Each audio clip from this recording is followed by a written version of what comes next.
anak-anakku, apa kabar? Apakah kalian masih semangat? Tentunya ya. Kembali lagi bersama Miss Agnes di pelajaran seni budaya. Hari ini kita akan mempelajari tentang penyajian gerak tari kreasi. Setelah kita mempelajari unsur pendukung tari kreasi, terus kita mempelajari tentang keunikan tari kreasi, apa itu tari kreasi, maka kita juga akan mempelajari tentang bagaimana sih penyajian gerak tari kreasi di atas panggung. Itu ada tiga macam berdasarkan jumlah. Yang pertama ada tari tunggal, yang kedua ada tari berpasangan, lalu ada tari kelompok. Oke, kita akan membahasnya lebih dalam lagi. Apa sih pengertian, apa sih contoh-contohnya, lalu apa ciri-ciri khasnya di video berikut ini. Jadi simak baik-baik ya.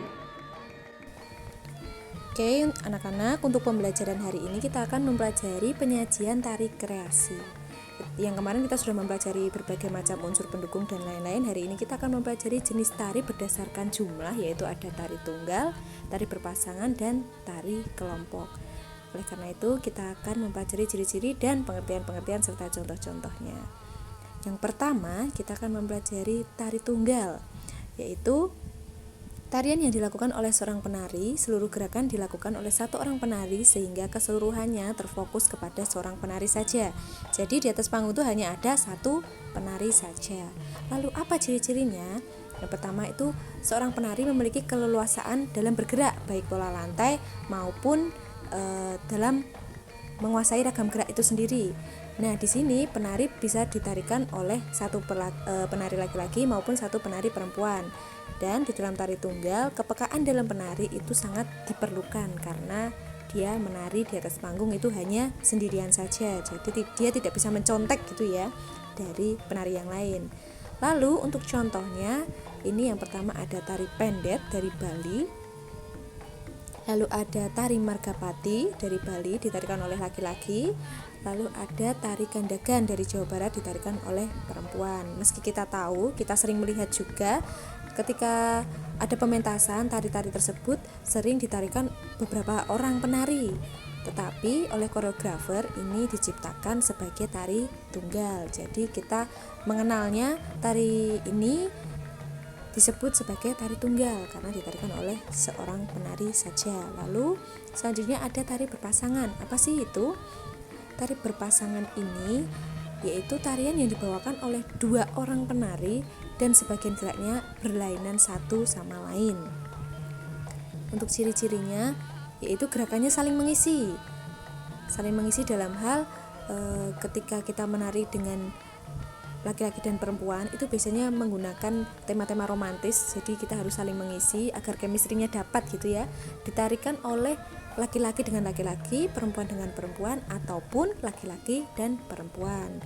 Lalu gerakannya kalau menggunakan tema-tema kepahlawanan atau peperangan itu biasanya menggunakan gerak-gerak yang berlainan ya.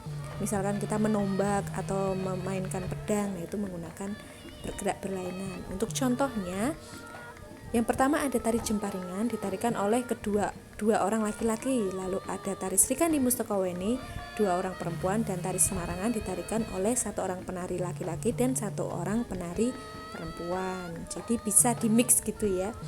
Bisa dua perempuan, dua laki-laki atau perempuan laki-laki. Lalu selanjutnya ada tari kelompok. Tari yang dilakukan oleh lebih dari dua orang penari dengan gerakan yang serampak. Jadi seluruh gerakannya itu sama ya, sama semua. Lalu untuk cirinya, selain sama, ditarikan lebih dari dua orang, berarti minimal 3, bisa 4, 5, 6, 7, 8 dan seterusnya sampai kepada tari massal ataupun kolosal, biasanya lebih dari 100 gitu ya. Lalu variasi dari pola lantai itu banyak sekali, lalu membawakan tema tertentu. Nah, contohnya ini ada tari saman. Lalu ada tari piring, kemudian ada tari topeng Betawi. Di sini kan lebih dari 3 orang penari dan menggunakan gerakan yang serampak semuanya. Lalu di dalam tari kelompok itu ada yang namanya drama tari atau sendera tari. Apa sih itu?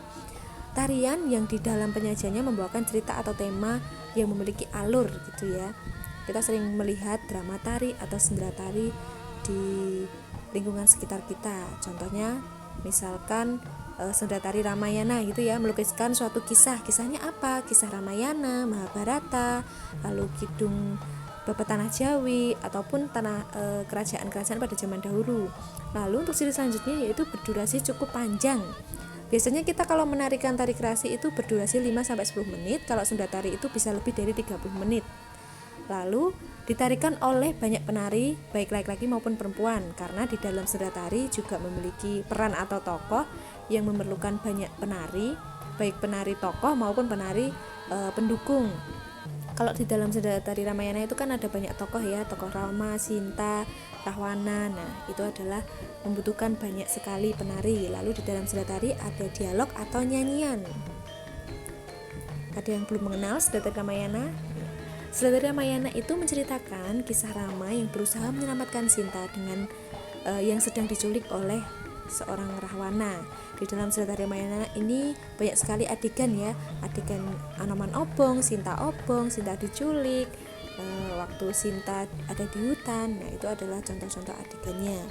Kalau pementasan Ramayana itu biasanya kita menggunakan panggung prosenium atau panggung arena. Yang di atas itu adalah panggung prosenium, yang di bawah itu adalah panggung arena.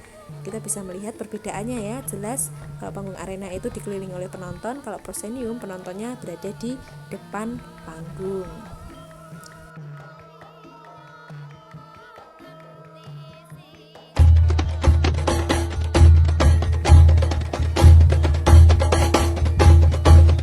Tari Nila tari kelompok. Jadi ini ditarikan oleh beberapa orang penari. Lalu ada penyajian dari tari sendera tari. Tadi contohnya sendera tari.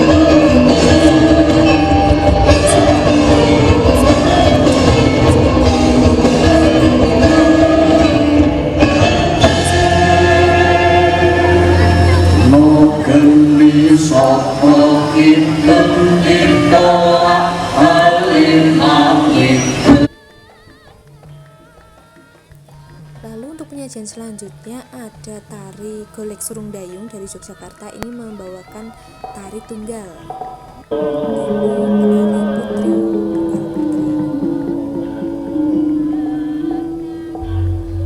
Penari tunggal ini biasanya penggunaan pola lantainya sangat minim sekali ya. Kalau tidak di tengah, di samping, di depan, di belakang, hanya itu saja. Seperti itu.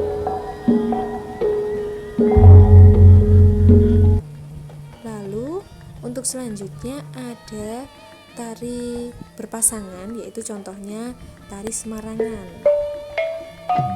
Tari Semarangan dibawakan oleh dua orang penari laki-laki dan penari perempuan. Bisa dilihat yang pertama ini penari perempuan dulu yang keluar di atas panggung, lalu nanti disusul oleh penari laki-lakinya.